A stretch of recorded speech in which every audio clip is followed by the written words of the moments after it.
महाराष्ट्र की सियासत का वो सूरज जो कभी अस्त नहीं होता था, आज एक खौफनाक हादसे के अंधेरे में हमेशा के लिए खो गया।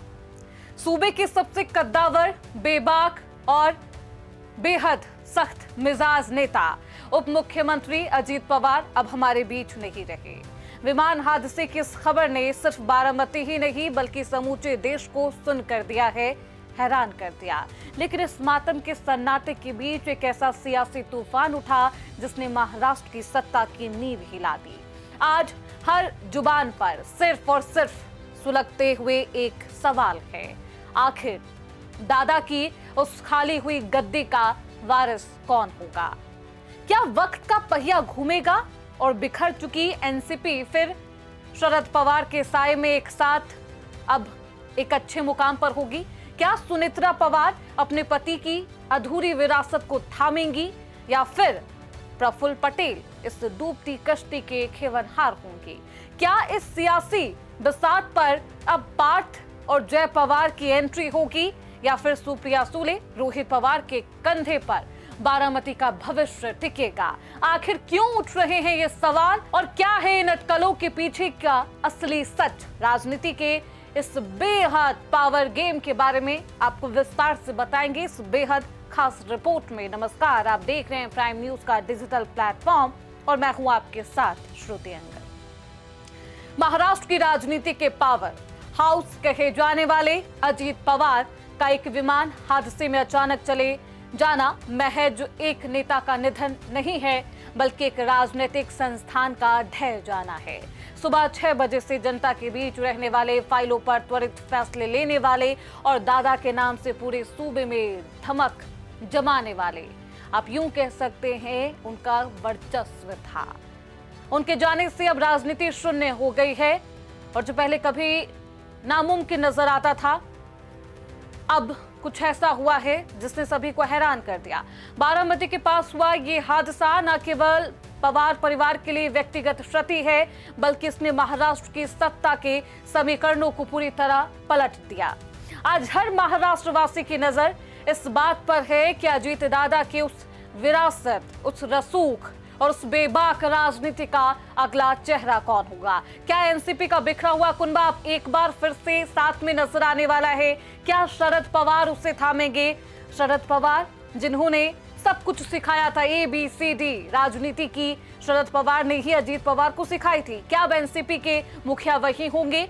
अजीत पवार की राजनीति केवल पद तक सीमित नहीं है, उनका सीधा संवाद कार्यकर्ताओं से था। उनके जाने के बाद नेतृत्व के लिए 3 मुख्य दिशाएं नजर आ रही है। पहली दिशा है सुनेत्रा पवार। अजीत पवार की पत्नी और राज्यसभा सांसद सुनेत्रा पवार इस वक्त सबसे मजबूत और भावनात्मक दावेदार के रूप में उभरी हैं। वे सालों से टेक्सटाइल पार्क और महिला स्वयं सहायता समूह के जरिए बारामती की जमीन से जुड़ी रही। कार्यकर्ताओं के लिए वे काकी हैं, यानी कि चाची हैं और संकट के इस वक्त में पार्टी को टूटने से बचाने के लिए एकमात्र विकल्प और सबसे सशक्त विकल्प उनकी स्वीकार्यता शरद पवार गुट में भी है, जो उन्हें एक निर्विवाद चेहरा मानती है, यानी कि कंट्रोवर्शियल चेहरा नहीं मानती। दूसरी ओर अजीत दादा के दोनों बेटे पार्थ और जय पवार आमने सामने हैं। अपनी पहचान को साबित करने की चुनौती है दोनों के सामने। पार्थ पवार पहले भी चुनाव लड़ चुके हैं, हालांकि उन्हें हार का सामना करना पड़ा, लेकिन दादा के कट्टर समर्थक आज भी पवार नाम के पीछे उन्हें सबसे चहेता मानते हैं। जय पवार ने भले ही चुनावी राजनीति में कदम ना रखा हो, लेकिन पर्दे के पीछे उनकी भी भूमिका बेहद अहम है। संगठन को संभालते हैं वो। अजीत गुट के कई विधायकों का मानना है कि दादा का रुतबा सिर्फ उनके बेटों के जरिए ही कायम रह सकता है, यानी कि पार्थ पवार के जरिए, जय पवार के जरिए। हालांकि राजनीतिक परिपक्वता, प्रशासनिक अनुभव की कमी है दोनों में और यही चुनौती है। ऐसे में क्या ये युवा कंधे महाराष्ट्र की जटिल राजनीति का बोझ उठा सकते हैं? इतने सशक्त हैं ये कंधे? ये क्वेश्चन है और ये प्रश्न अभी भी बरकरार है। अजीत पवार के विद्रोह के समय उनके सबसे चर्चित जो नेता रहे वो थे प्रफुल्ल पटेल। पटेल के पास राष्ट्रीय राजनीति का लंबा अनुभव है, दिल्ली के गलियारों में उनकी मजबूत पैठ है। अजीत गुट को बीजेपी और शिवसेना शिंदे गुट के साथ गठबंधन में बनाए रखने के लिए पटेल की भूमिका भी बेहद महत्वपूर्ण रही। वे पार्टी के मार्गदर्शक तो बन सकते हैं, लेकिन बारामती की मिट्टी और ग्रामीण महाराष्ट्र के कार्यकर्ताओं के साथ उनका वो कनेक्शन नहीं है जो अजीत पवार का, यानी कि अजीत दादा का, जिन्हें लोग दादा कहते थे, उनका हुआ करता था। क्या बारामती की जनता और ग्रामीण विधायक एक ऐसे नेता को स्वीकार करेंगे जो जमीनी स्तर के बजाय रणनीतिक स्तर पर अधिक सक्रिय रहता है, जिसकी छवि दादा की तरह नहीं है, जो उतना मिलनसार नहीं बल्कि कूटनीति है, उसे पता है कि राजनीति में कौन से चाल कैसे चलते हैं। इस पूरे घटनाक्रम में सबसे जो बेहद मुख्य सस्पेंस है वो है शरद पवार की भूमिका को लेकर। राजनीति के चाणक्य कहे जाने वाले शरद पवार ने भले ही अजित पवार से राजनीतिक राहें अलग कर ली थी, लेकिन पारिवारिक स्तर पर रिश्ते कभी खत्म नहीं हुए, दोनों का मेल मिलाप भी होता रहा। अब जब अजीत पवार नहीं रहे तो क्या शरद पवार अपनी पोती जैसी सुप्रिया सुले और भतीजे के गुट को फिर से एक छतरी के नीचे लाएंगे? सुप्रिया सुले और अजीत पवार के बीच का भाई बहन का रिश्ता हमेशा से ही चर्चा में रहा। मुमकिन है कि अजीत गुट के विधायक जो नेतृत्व के अभाव में भटक सकते हैं, वे साहब यानी कि शरद पवार की यहाँ पर बात हो रही है, उनके शरण में वापस आ जाए। अगर ऐसा होता है तो क्या होगा? तो एनसीपी फिर से महाराष्ट्र की सबसे ताकतवर शक्ति बनकर उभर सकती है। शरद पवार के दूसरे पोते और विधायक रोहित पवार खुद को अजीत दादा की शैली में ढालने की कोशिश करते रहे, हालांकि वो कभी कामयाब नहीं हुए। लेकिन एक बेहद दिलचस्प बात यह है कि वे युवा हैं, आक्रामक है, सोशल मीडिया पर काफी सक्रिय रहे। अजीत पवार के जाने के बाद रोहित पवार के लिए खुद को पवार परिवार का असली वारिस सिद्ध करने का एक अवसर तो है, लेकिन अजित गुट के वफादार उन्हें आसानी से स्वीकार नहीं करेंगे, क्योंकि इनके सामने दो बेटे हैं, शरद पवार भी हैं, उनकी पत्नी भी है। रोहित और अजीत पवार के बीच की राजनीतिक तल्खी भी जग जाहिर रही।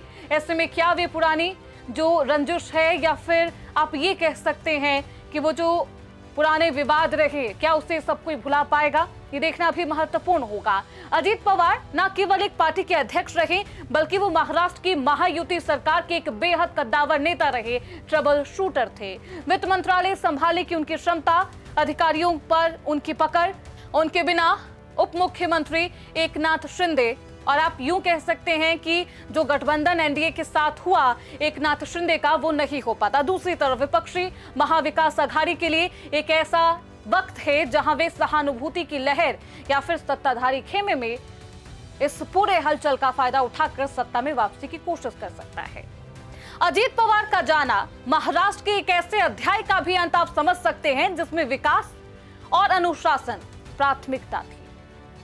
अब बारामती का पावर हाउस किसके हाथ में जाएगा, इसका फैसला आने वाले कुछ दिनों में आपके सामने होगा। आपको विस्तार से बताएंगे कि आखिरकार कौन है वो दावेदार जिसे चुना गया, लेकिन ये 5 दावेदार सबसे अहम माने जा रहे हैं। क्या परिवार एकजुट होगा या सत्ता की ये जंग बारामती को एक बार फिर से 2 अलग अलग गुट में विभाजित कर देगी? फिलहाल पूरा महाराष्ट्र निशब्द है, लेकिन राजनीति का पहिया रुकता नहीं।